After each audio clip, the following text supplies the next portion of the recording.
Bonjour à tous et à toutes, je suis Anis Bocquet, je suis docteur en biologie santé. Et avant de faire cette petite vidéo, totalement impromptue, je précise que je n'ai aucun conflit d'intérêt, que ce soit d'ordre professionnel, financier ou privé. Depuis plusieurs années, je décrypte les mécanismes moléculaires mis en jeu par la protéine Spike du SARS-CoV-2 et j'ai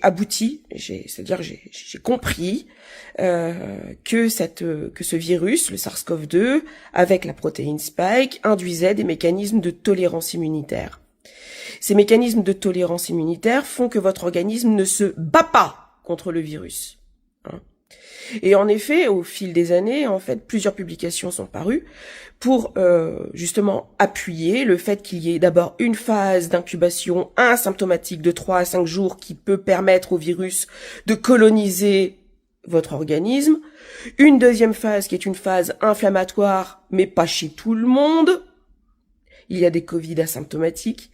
Et aujourd'hui, je pense, en étudiant donc les divers mécanismes moléculaires, qu'il y a une troisième phase potentielle qui est celle d'une réactivation du SARS-CoV-2 à partir des réservoirs cellulaires présents au sein de notre organisme et qui sont asymptomatiques latents.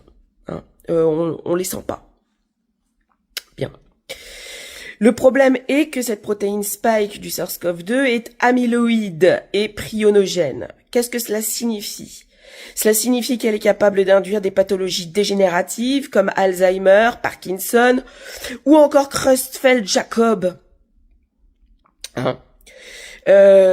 Et ces propriétés amyloïdes sont en lien avec les mécanismes de tolérance immunitaire. Bien. Ces mécanismes de tolérance immunitaire, c'est justement ce qui fait que le SARS-CoV-2 se comporte comme un VIH-like, c'est-à-dire le virus qui induit le sida, le VIH. C'est un VIH-like. Il se comporte comme le VIH, avec la mise en place de mécanismes de tolérance immunitaire, comme le VIH.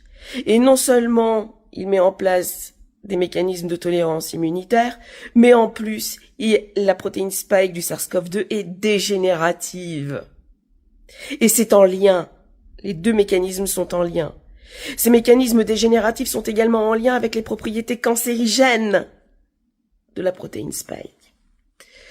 J'avais effectué au mois d'avril 2025 un space international avec ma collègue Dopaminergique 13 pour vous détailler tous les tenants et les aboutissants sur les mécanismes moléculaires de ce VIH-like prionogène. Force est de constater que peu de personnes veulent entendre ce message-là. Et pourtant, il est fondamental si on veut soigner les Covid longs. On a besoin d'outils de diagnostic, traquer le virus dans des réservoirs cellulaires, mais également mettre en place des outils de diagnostic moléculaire pour aller comprendre les différents tableaux pathologiques. Et aujourd'hui, non, le SARS-CoV-2 ne se soigne pas, on va arrêter de mentir. Et quant à la Spike 2P, dite 2-proline, celle des injections anti-Covid, elle présente des séquences amyloïdes et prionogènes identiques à celles de la Spike virale. Je répète, la Spike 2P, celle des injections anti-Covid, présente des séquences amyloïdes et prionogènes identiques à celles de la Spike virale. Autrement dit, elle est capable aussi d'induire des pathologies dégénératives, et mieux, elle peut entrer en jeu dans les mécanismes de persistance du virus. Autrement dit, chercher le virus, chercher les mécanismes du virus, c'est aussi aller chercher ce qui se passe non seulement dans les Covid longs, mais également dans les PVS, dans les syndromes post-vaccinaux. Et il y a des outils de diagnostic à mettre en place, qu'il va falloir entendre. Il y a encore de la recherche scientifique à mener, qu'il va falloir entendre. Ce que vous voyez là aujourd'hui, c'est mon état d'épuisement. En fait, je suis tout simplement épuisée. Je ne sais plus comment alerter. Parce qu'a priori, personne ne veut entendre ce message-là. Ces deux mots, C'est 2 mots. VIH-like, prion. Prionogène. C'est un VIH-like prionogène. Je ne sais plus comment le dire. On me dit que je suis anxiogène, que je dois absolument dire que les traitements précoces fonctionnent. C'est faux. C'est faux, on a soigné trop tard. La phase d'incubation de 3 à 5 jours fait que de toute façon nous avons soigné trop tard. Et que probablement chez ceux qui ont récupéré d'une infection par le SARS-CoV-2 présentent des réservoirs viraux à bas bruit. Alors si en plus ils ont des réservoirs viraux à bas bruit et qu'ils ont en plus été injectés, c'est le bouquet. C'est le bouquet. Ça veut dire que quelque part, il y a quelque chose qui va pas, même dans les injections anti-Covid. Ça veut dire que la spike de P peut potentiellement permettre ou réactiver ou maintenir le SARS-CoV-2 dans ses réservoirs. Ouais.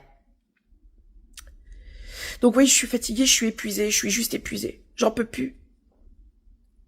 Je ne sais pas ce qui me maintient là aujourd'hui, qui me permet de continuer le combat. Mais je suis vraiment fatiguée. Je suis pas anxiogène. Je suis juste en train d'essayer de dire, pour essayer de soigner, va falloir comprendre ce qui se passe. Et si vous ne comprenez pas ce qui se passe, au niveau des mécanismes moléculaires,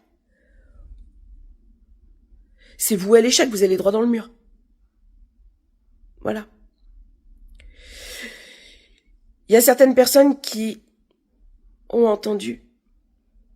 Mais en France, honnêtement, je suis vraiment isolée. Je suis vraiment isolée, je suis vraiment toute seule et je suis vraiment épuisée. J'en peux plus. Voilà. Sur ce, je vous souhaite une bonne journée et à très vite. À bientôt.